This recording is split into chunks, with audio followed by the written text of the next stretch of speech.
Hello student. तो आज हम पढ़ने वाले हैं बहुत ही इंपॉर्टेंट टॉपिक हमारे पास मोल कॉन्सेप्ट। तो मोल कॉन्सेप्ट हमारे पास क्या है, जस्ट बिल्कुल देखो बेसिक से स्टार्ट करेंगे, बिल्कुल कंफ्यूज नहीं होना है। जैसे कि आज तक हमने कोई 12 यूनिट को देखा है, 12 यूनिट को आज तक हमने क्या बोला है। अगर जैसे मान लो हम कोई 12 चीजें एक साथ रखी हुई देखते हैं तो हम उनको क्या बोल देते हैं कि 12 चीजें हमारे पास, तो वो एक डजन है, राइट। इसको सब जानते हैं कि एक अगर कोई 12 चीजें हमारे पास एक साथ है तो उनको हमने आज तक एक डजन बोला। जैसे हमने 12 अगर पेन ले लिए हैं तो हमने बोल दिया उनको कि एक डजन पेन है, राइट बच्चों। अगर हमने 12 कोई हमने फ्रूट्स ले लिए, ठीक है ना। अगर 12 फ्रूट्स हैं तो हमने उनको क्या बोल दिया, एक डजन फ्रूट्स हैं, राइट। वैसे ही अगर हमने मान लो 12 स्टूडेंट होते तो हम क्या बोलते हैं, क्लास में एक डजन स्टूडेंट है। कोई कंफ्यूजन इसमें? तो बच्चों जैसे 12 चीजों को हमने आज तक एक डजन बोला हुआ है, बिल्कुल सिमिलर मैनर में हम क्या बोलेंगे कि अगर हम इस यूनिट को हम क्या करें, थोड़ा सा बड़ा कर दें, राइट। इस यूनिट को हम थोड़ा सा बड़ा कर दें। हमने क्या बोला कि जैसे 12 चीजों को हमने एक डजन बोला हुआ है, वैसे ही हम कुछ 6.022 इंटू 10 टू द पावर 23 चीजों को हम क्या बोलेंगे, एक मोल बोलेंगे, राइट। बहुत सिंपल सी कहानी है। जैसे किसी 12 चीजों को हमने आज तक एक डजन बोल दिया है, उसी तरीके से बिल्कुल हम क्या बोलेंगे कि अगर 6.22 इंटू 10 टू द पावर 23 चीजें हैं तो हम उनको 1 मोल बोल देंगे। अब उसी तरीके से बिल्कुल रिलेट करते हैं। मान लो हमारे पास क्या था, 6.022 इंटू 10 टू द पावर 23 पेन है, राइट। तो हम इनको क्या बोल देंगे कि मेरे पास एक मोल पेन है, करेक्ट, बिल्कुल। तो उसी तरीके से हम यूज कर सकते हैं। अब देखो इतनी बड़ी यूनिट है, इतनी बड़ी यूनिट को हम क्या पेन, पेंसिल, या स्टूडेंट या फ्रूट्स में यूज करेंगे? नहीं। तो हम यूज कब करेंगे, हम यूज करेंगे हमारे पास फॉर एटम्स के लिए यूज करेंगे, ठीक है ना। एटम्स के लिए यूज कर सकते हैं हम, मॉलिक्यूल्स के लिए यूज कर सकते हैं, ठीक है ना, आयंस के लिए यूज कर सकते हैं, ठीक है ना। इन चीजों के लिए हम क्या यूज करेंगे, मोल की यूनिट को यूज करेंगे, करेक्ट। तो हम क्या बोलेंगे कि मान लो हमारे पास क्या है, एक मोल एटम्स है, ठीक है ना, एक मोल एटम है। तो उसका क्या मतलब होगा हमारे पास कि मेरे पास 6.022 इंटू 10 टू द पावर 23 क्या है, एटम्स है, करेक्ट। उसी तरीके से हम क्या ले सकते हैं, एक मोल मॉलिक्यूल ले सकते हैं, एक मोल हम आयंस ले सकते हैं, करेक्ट। तो बिल्कुल कंफ्यूज होने की कोई नीड नहीं है। हमारे पास बहुत सिंपल सा कॉन्सेप्ट है मोल की। अगर हमने क्या करा, जिस तरीके से 12 चीजों को एक डजन बोल दिया था, उसी तरीके से हमने क्या करा है, बिल्कुल 6.022 इंटू 10 टू द पावर 23 चीजों को हमने एक मोल बोल दिया है, करेक्ट है बच्चों, ठीक है। उसके बाद देखो अब हमने इतनी ही यूनिट को क्यों लिया। देखो सबसे पहली चीज हमारे पास दिमाग में आएगी कि अगर हमें एक यूनिट बनानी थी तो हम क्या ले सकते थे, एक सिंपल सी यूनिट लेते, 6 इंटू 10 टू द पावर 23 ले लेते, फिर 0.022 क्यों लिया। अब देखो इसका रेफरेंस क्या है हमारे पास, कि डेफिनेशन से हम समझते हैं कि मोल हमारे पास ये जो वैल्यू है, ये हमारे पास आई कहां से, एक एक्सपेरिमेंट के थ्रू हमने पता लगाया कि number of atoms in 12 gram sample of carbon 12 isotope. मतलब कि 12 ग्राम का हमने सैंपल लिया, किस चीज का सैंपल लिया, कार्बन के 12 आइसोटोप। अब कार्बन के 3 आइसोटोप्स होते हैं, ठीक है ना। कार्बन के हमारे पास क्या होते हैं, 3 आइसोटोप्स हैं, कार्बन 12, कार्बन 13 और कार्बन 14, करेक्ट। हमने कौन सा वाला लिया, कार्बन 12, जो हमारे पास मेजर अबंडेंस जिसकी सबसे ज्यादा है, ठीक है ना। ये हमारे पास बहुत माइनर अबंडेंस है इनकी, मतलब बहुत कम क्वांटिटी मिलते हैं, यही मेजरली मिलता है, ठीक है ना। तो 12 का मतलब है हमारे पास जिसका एटॉमिक मास हमारे पास 12 रहा हो, ठीक है ना, जिसका एटॉमिक मास हमारे पास 12 यूनिफाइड मास रहा हो, करेक्ट, ठीक है जी। अब हमने क्या बोला कि नंबर ऑफ एटम्स जितने भी होंगे हमारे पास 12 ग्राम सैंपल में कार्बन 12 आइसोटोप के, वही वैल्यू हमारे पास कितनी आई है, 6.022 10 टू द पावर 23 आई है। इसी को क्या बोलते हैं बच्चों, इसी को हम क्या बोलते हैं, एवोगैड्रोस कांस्टेंट भी बोलते हैं, एवोगैड्रोस कांस्टेंट, ठीक है ना। रिप्रेजेंट किससे करते हैं, कैपिटल एन और सबस्क्रिप्ट में लगाएंगे हम कैपिटल ए, ठीक है ना।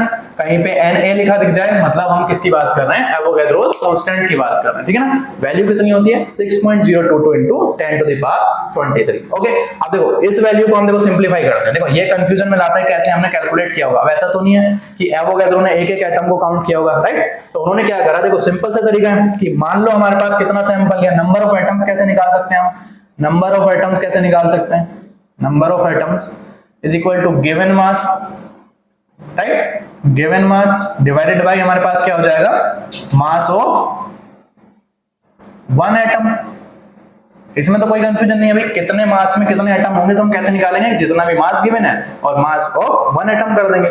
तो ये देखो क्या हुआ कि गिवन मास कितना था 12 ग्राम, ठीक है ना, और मास ऑफ वन एटम किसका, वन एटम ऑफ कार्बन 12, तो कार्बन 12 का मास कितना होता है 12 यूनिफाइड मास, ठीक है ना। अब बच्चों इसमें कंफ्यूज नहीं होना, यूनिफाइड मास क्या होता है, यूनिफाइड मास हमने पढ़ा है, वन यूनिफाइड मास होता है 1.67 into 10 to the power minus 27 kg।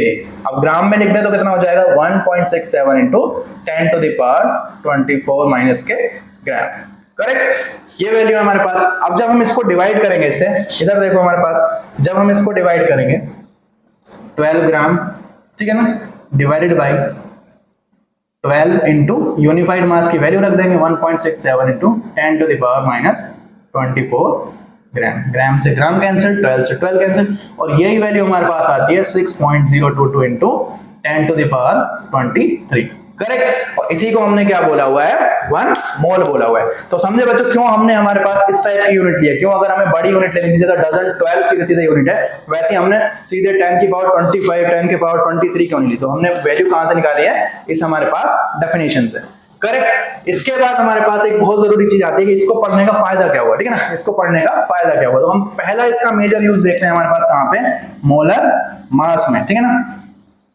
Molar mass में। अब ये क्या होता है भाई, मोलर मास क्या होगा, मोलर मास है बेसिकली, देखो नाम से पता चल रहा है, मोलर मास क्या होगा, mass of 1 mole quantity, mass of 1 mole quantity, correct, mass of 1 mole quantity. Unit क्या लेंगे, इन ग्राम्स, करेक्ट। देखो इतनी सिंपल सी डेफिनेशन हमारे पास बन गई कि हमने क्या बोला, मोलर मास क्या होगा हमारे पास, मास ऑफ 1 मोल क्वांटिटी, और यूनिट क्या लिया हमने, ग्राम्स में। अब देखो जैसे हमें पता है, अभी देखो कार्बन का एग्जांपल हमने लिया, कार्बन का एग्जांपल हमने लिया तो हमने बोला कि एक एटम का मास कितना था, ठीक है, एक एटम था हमारे पास 12 यूनिफाइड मास का, ठीक है ना, तो एक मोल एटम का मास कितना होगा, हम मल्टीप्लाई कर देंगे एक एटम के मास से इनटू Na से मल्टीप्लाई कर देंगे।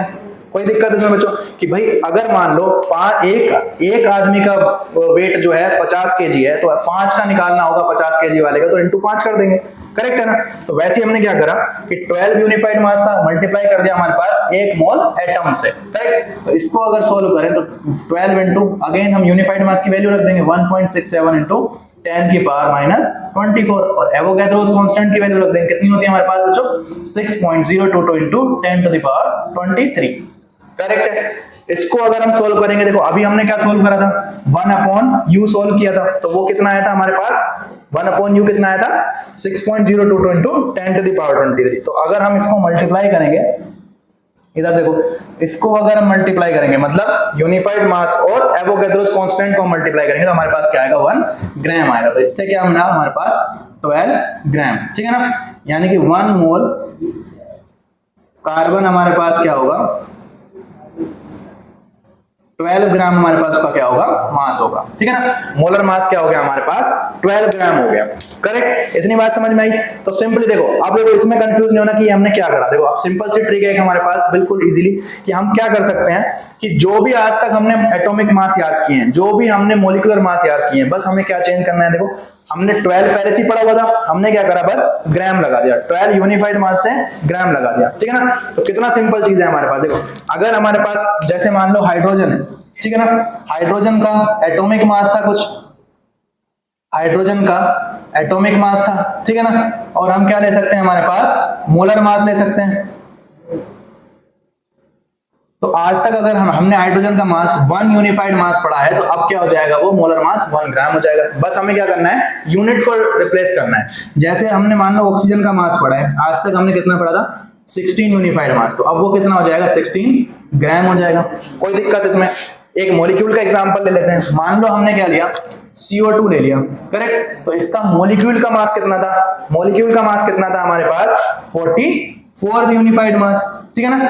तो अब कितना हो जाएगा 44 ग्राम हो जाएगा। तो ठीक है बच्चों, तो ये आज हम सीखे, हमने क्या सीखा, मोल को सीखा, मोल हमारे पास वैल्यू कितनी होती है उसको सीखा, करेक्ट, कहां से हमने उस वैल्यू को हमने डिराइव किया, हम उस चीज को समझ पाए, ठीक है ना। उसके बाद हमने देखा हमने उसको यूज कैसे किया, करेक्ट। तो हमने सीखा मोलर मास क्या होता है, मोलर मास की वैल्यू कैसे निकली है, मोलर मास की वैल्यू होती कितनी है, और हमने याद करने का एक सिंपल सा तरीका सीखा।